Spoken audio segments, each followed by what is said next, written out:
face and he said, "Is that you, my Lord?" And Elijah answered him, "It is I. Go tell your master Elijah is here." I didn't understand how when Obadiah said, "Is that you, my Lord?" that Elijah then takes a turn and says, "It is I. Go tell your master." Because I thought to myself, certainly with Obadiah acknowledging him as a Lord, that he would not then tell him that he had a master. But then I realized, Daddy, that you can have a Lord and a master. That you can come to church every Sunday, but when you leave this place, your insecurity is your master. That your bondage, that the place of your bondage is really your master. That you can have a Lord and a master. That fear can be your master even when the Lord is your Lord. Elijah said, "Yeah, you may recognize me as the Lord, but until you tell your master that I'm here, I can't really move in your life the way I need to.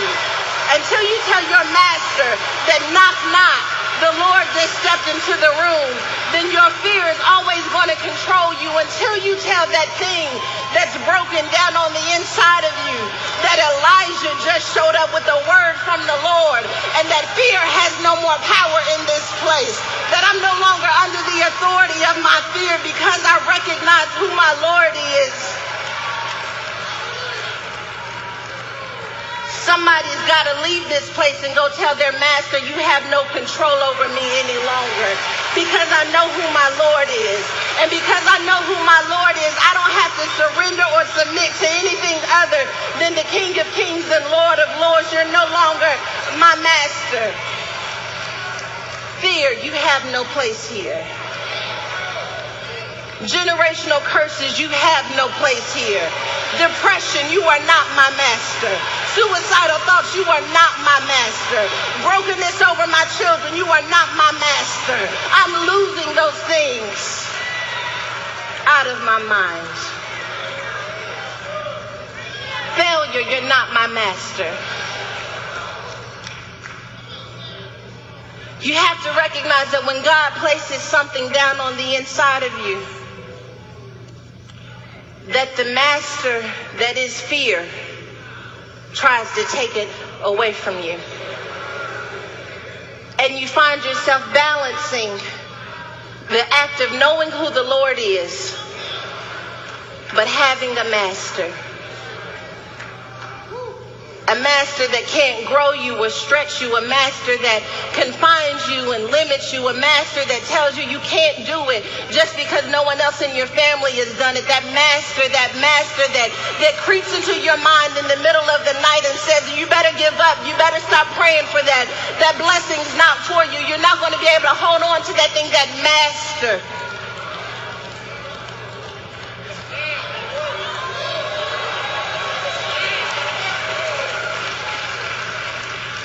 That master is going to have a confrontation with faith. And Obadiah must choose in this text between his Lord and his master. Our master, that fear, places limits on our faith and what the Lord can do.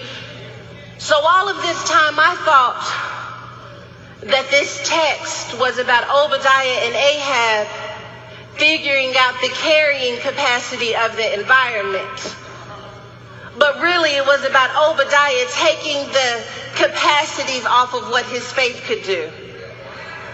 Because if he could stop rationing out enough faith to just get by and start living in a realm of faith that says, "I can do all things through Christ, that no weapon formed against me shall prosper, that everyone else can be in a drought and I still find water because that's the kind of faith I have," I thought that maybe This was less about what was going on in the environment and more about what was taking place on the inside of him.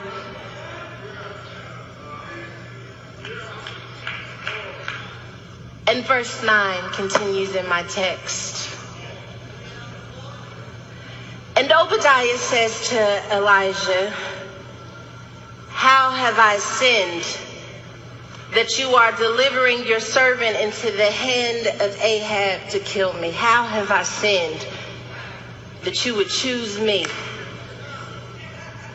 that you would make me stand out, that you would cause me to disrupt the norm? How have I sinned that you would not allow me to fit in with everyone else, that I can't find any friends, that I can't find a path? How have I sinned?"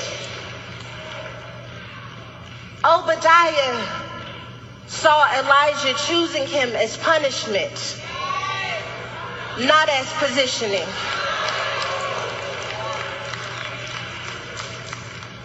The way you see it is punishment that nobody fully gets you, and not as positioning because you were never supposed to be in that group in the first place. He sees it as punishment to be chosen instead of as a reward for his faithfulness. If you aren't careful, you'll mistake what God is rewarding you with as punishment, because we never recognize that the reward doesn't come in the way we think it does.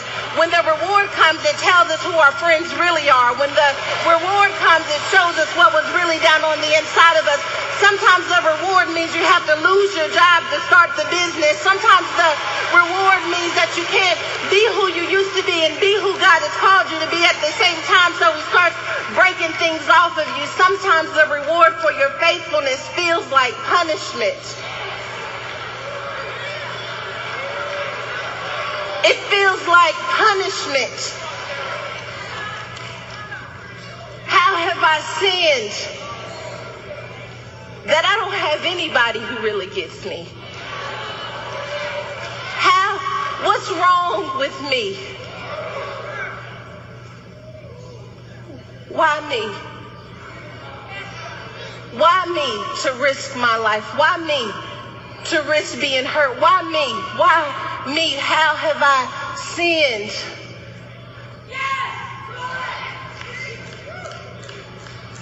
That I couldn't find a circle. That everyone else had a mentor, but I couldn't find one person to pour into me. That everyone else had a daddy, and everyone else had this white picket fence, and my mama had a drug pipe. How have I sinned that I've been set apart and punished? What do we do when our positioning feels like punishment? When us being separated and isolated feels like we've done something wrong? How have I sinned? How have I sinned, he says.